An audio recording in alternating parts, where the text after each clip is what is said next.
Hey, I want to start off by saying thank you to everyone who sent me birthday wishes. It was a pretty low key birthday this year. I just kind of, I don't know, the weather affects my mood quite a lot as I what's the word? Not age, as I become more seasoned. There we go. So when the week has been like last week was mostly a lot of weather that wasn't an actual storm. I love storms. Storms are like invigorating to me, but this like sad ass drippy spit a little bit rain, it's not my happy place. That's all I'll say about that. Anyway, but today I wanted to share. I don't know if I think I have shown the cover of Simon Says. So this is the self-published book, Simon Says, that I did, and in it are a lot of my earlier poems I used to compete with, and a couple of essays, and I was able to get my good friend Darnell Fine to do a forward for it. Again, it's poems about being a teacher, things that happen in the classroom, bully culture. There's a couple of poems in here that did well early on, but later when you go back to it, you're like, that might be a little problematic, and I may share some of those later. But right now, I'm gonna share. So in this book, Simon Says, "It takes a village. The truth about jaguars.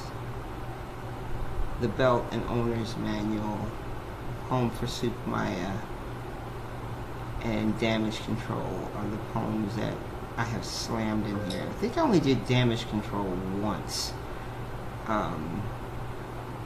because it calls out political parties by name, and I think I was in an area that loved them fucking red hats. Anyway, let's share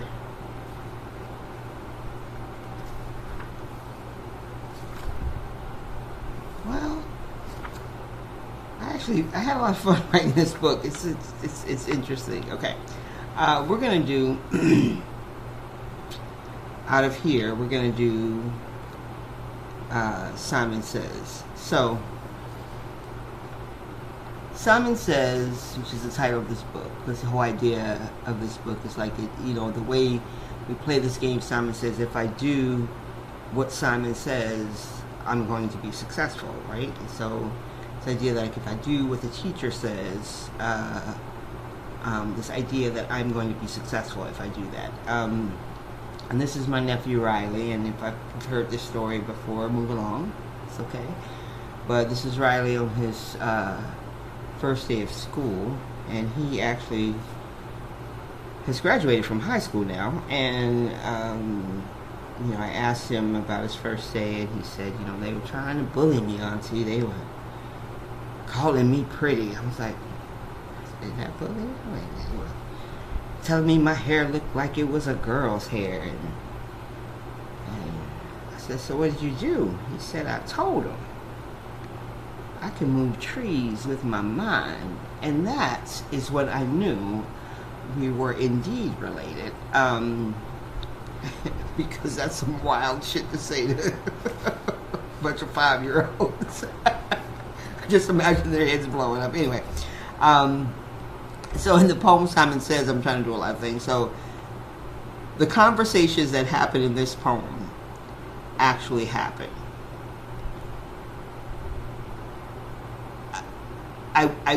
While I was an educator, I got the opportunity to go to a lot of different schools and watch how they, conducted their day. A lot of people came to visit my classroom because of my different and unique style of teaching. And visiting other schools is what solidified in my head, like, oh, fuck.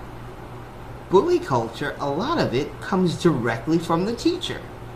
And the like slick things that they say that they think are throwaways, with like everybody hears, right? And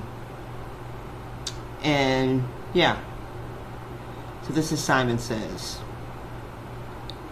Don't you remember that time in your life when you were all arms and awkward intention, aggression wrapped in a barbed wire heart, when you were minx, sass, teeny bopper, borderline juvenile delinquent, when the closest you wanted to be to other people was way the fuck over there, when your body turned battlefield, bones aching, tonal war of vocal cords, when you didn't know where you fit, but you wanted to so badly, you buried whatever you thought could be held against you in the backyard next to G.I. Joe and Barbie. Now this is the part of the poem where I need you to remember who you used to be, so you fully understand, appreciate what happens next. For the 6th grade science teacher, who after a female in his class asked to be excused twice during his lesson, felt it was appropriate to announce to her classmates that it must be her time of the month. Before that statement, science was her favorite subject. She was going to cure cancer, return renegade memories to Alzheimer's patients. She hates science now. And what I think she really means is that she hates you. But the cause and effect of your forked tongue has left her casualty. Period. For the 7th grade English teacher, when her infinite wisdom saw fit to suspend a 13-year-old boy for 3 days because the wind blew at the wrong time and, well, things became erect. Now she doesn't understand why he won't talk to her, why he is so cautious in her classroom turned minefield. He is silent, because that is the one thing he can control. And since you seem determined to punish him for the things that he can't, why would he give you more ammunition? He is cautious because you have turned enemy camp.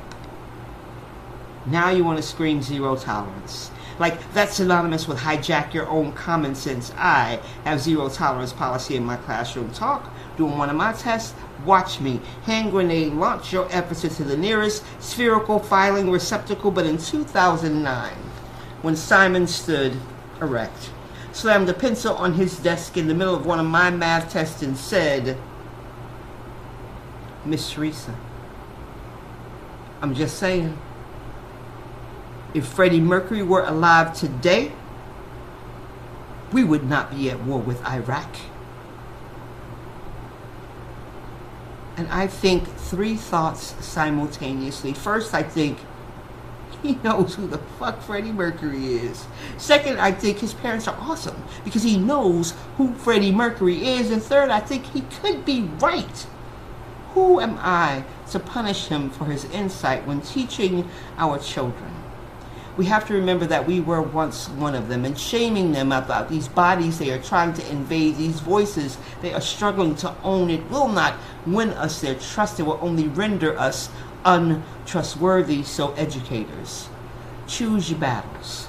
Quiet your voice sometimes so you can better hear theirs. Do this, and I guarantee our young people, they will rock you. I did a lot of shit in that poem. I should do a workshop about this poem right here. I just listened to all the...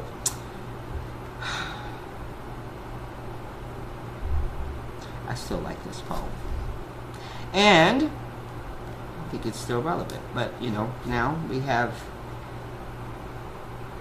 other ways to bully the young people and